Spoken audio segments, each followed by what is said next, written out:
तो मूवी की शुरुआत होती है और हम एक लड़के को देखते हैं जिसका नाम जीवू होता है, जो कि एक खाली बिल्डिंग की फोटो ले रहा था जिसका नाम क्वांग लिम मेंशन था। दरअसल वो एक वेबटून आर्टिस्ट होता है जो कि किसी भी स्टोरी को अपने ड्राइंग के थ्रू एनिमेशन करता था और उसको एक्सप्लेन करता था। और असल में उसको एक बहुत ही बढ़िया स्टोरी की तलाश थी ताकि उसको कुछ पैसे मिल पाए, क्योंकि उसको पैसों की बहुत ही ज्यादा जरूरत थी। खैर वो उस मेंशन में जाता है जहाँ पर वो बहुत ही बड़ा था और वीरान भी था। अब उस मेंशन के बारे में ये सुनने में आया करता था कि वहाँ पर अजीबो गरीब चीजें होती रहती है, यानी कि वो हॉन्टेड है।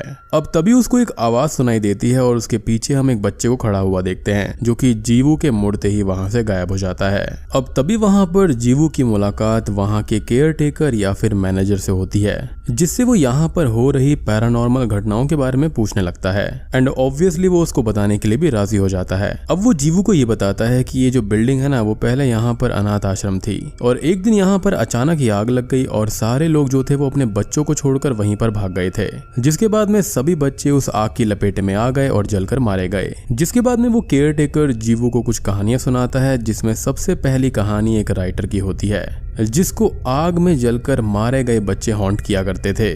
अब कहानी फ्लैशबैक में जाती है जहां पर हम उसी राइटर को देखते हैं जिसने कि एक अपार्टमेंट यानी कि एक रूम किराए पर लिया हुआ था जो कि 504 था, और वो भी इसी मेंशन का, क्योंकि उसे शांति चाहिए थी, क्योंकि उसके घर में अभी भी उसका एक छोटा बच्चा था और इसलिए वो अपनी कहानी लिखने पर फोकस नहीं कर पा रहा था। इनफैक्ट उसकी बीवी उस पर काफी चिल्लाती भी है कि वो अपने छोटे से बच्चे को और उसको छोड़कर वहां पर क्यों आ गया है। खैर यहाँ पर वो अपनी नॉवल कंप्लीट करने आया था, लेकिन उसको कुछ आवाजें सुनाई देती हैं और जब वो जमीन पर कान लगाकर सुनता है तो उसको सुनाई देता है कि नीचे के फ्लोर पर कुछ बच्चे खेल रहे हैं, जो कि काफी वियर्ड था। अब इस आवाज के बारे में राइटर जो होता है वो यहाँ के डीलर को बताता है और हमको ये पता लगता है कि नीचे के फ्लोर पर कोई भी नहीं रहता। और ये बात डीलर जानता था कि ये जगह हॉन्टेड है, लेकिन ये बात वो उस राइटर को नहीं बताता, क्योंकि ये रूम उसको किसी भी तरह से उस राइटर को देना ही था और पैसे के लालच में लोग क्या क्या नहीं कर जाते। खैर इसलिए वो बात को टाल देता है और कहता है कि कभी कभी शांति देखकर बच्चे यहाँ पर खेलने आ जाते होंगे। बेसिकली राइटर को इस मेंशन के हॉन्टेड होने के बारे में कुछ भी पता नहीं था।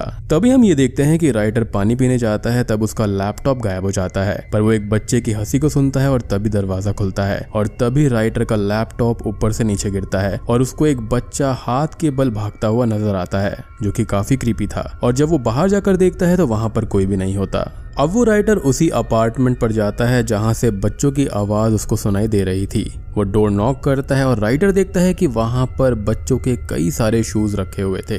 अब गुस्से में आकर वो उन शूज को सीधा गार्बेज में फेंक देता है और उसी रात राइटर के दरवाजे पर फिर से कोई नॉक करता है और जब राइटर दरवाजा खोलता है तो वो ये देखता है कि जिन जूतों को उसने कूड़े में फेंक दिया था वहां पर वही रखे हुए थे। जिसके बाद में हमको दिखाया जाता है कि कोई फिर से दरवाजा नॉक करता है और राइटर को दरवाजे के दूसरी तरफ वही जले हुए बच्चे दिखाई देते हैं, जिसको देखकर राइटर काफी ज्यादा डर जाता है और वो नीचे के फ्लोर पर गिर जाता है और वो ये देखता है कि वहां पर उन्हीं जले हुए बच्चों की आत्माएं उल्टी लटकी हुई थीं, जो कि उस राइटर को वहीं मार डालती हैं। अब कहानी प्रेजेंट में आ जाती है जहां पर जीवू केयर टेकर से ये पूछता है कि उस राइटर का क्या हुआ, जिस पर केयर टेकर उसको कुछ भी नहीं बताता और वो जीवू से काफी वियर्ड बात करता है कि वो अपने बारे में कुछ बताए। और वो जीवू को एक बात पर ध्यान देने के लिए कहता है कि हमको हमेशा ख्याल रखना चाहिए कि हम किसको अपना बना रहे हैं। जिसके बाद में वो अपनी दूसरी कहानी सुनाना उसको शुरू कर देता है। बेसिकली जीवू को यहाँ पर एक हॉन्टेड स्टोरी चाहिए थी जो कि बहुत ही ज्यादा बढ़िया हो, अदरवाइज उसकी जॉब जा सकती थी।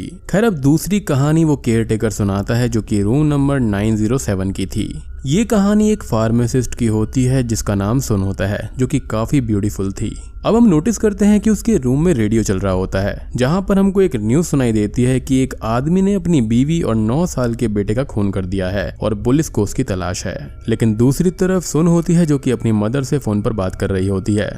अब बात करें सुन की मदर के बारे में तो उनके पति ने उसको धोखा दे दिया था, जिसकी वजह से वो अपनी बेटी को भी ये कह रही थी कि वो किसी भी इंसान के साथ में रिलेशनशिप में ना आए। उनका ये मानना था कि सारे के सारे मर्द जो होते हैं ना वो धोखेबाज होते हैं।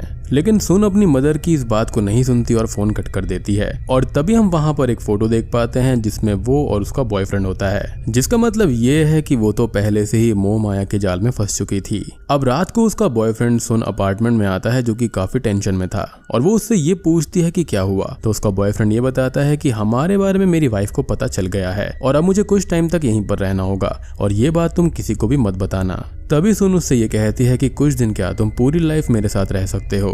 खैर अब अगले दिन सुन जब काम पर जाती है तो वहां पर उसके पास में 2 पुलिस वाले आते हैं और वो सुन से उसके बॉयफ्रेंड के बारे में ही पूछते हैं। तो सुन ये बोलती है कि वो उसको नहीं जानती। पुलिस वाले ये बोलते हैं कि उसने अपनी वाइफ और 9 साल के बच्चे का खून किया है। और ये सब सुनकर सुन सीधा अपने घर जाती है और अपने बॉयफ्रेंड को आवाज लगाने लगती है। यानी कि स्टार्टिंग में जो रेडियो पर न्यूज आ रही थी वो उसके ही बॉयफ्रेंड के बारे में थी। खैर अब वो ये देखती है कि उसका बॉयफ्रेंड जो होता है ना वो शावर ले रहा होता है और वो सुन से कहता है कि किसी को कुछ भी मत बताना। तभी सुन ये बोलती है कि हमको अभी यहाँ से निकलना होगा, नहीं तो पुलिस उसको पकड़ लेगी। लेकिन उसका बॉयफ्रेंड बस लगातार ये कहता रहता है कि तुम किसी को भी ये बात मत बताना कि मैं यहाँ पर हूँ। तभी एक बहुत ही शॉकिंग चीज होती है कि सुन के दरवाजे की बेल बजती है और जब वो देखती है तो उसका दिमाग हिल जाता है क्योंकि वहां पर कोई और नहीं उसका ही बॉयफ्रेंड खड़ा हुआ था। वो बहुत ही ज्यादा डर जाती है कि अगर उसका बॉयफ्रेंड बाहर है तो अंदर शावर कौन ले रहा है और पिछली रात उसके साथ में कौन था। अब वो अपने रियल बॉयफ्रेंड को अंदर बुलाती है और उसे दिखाती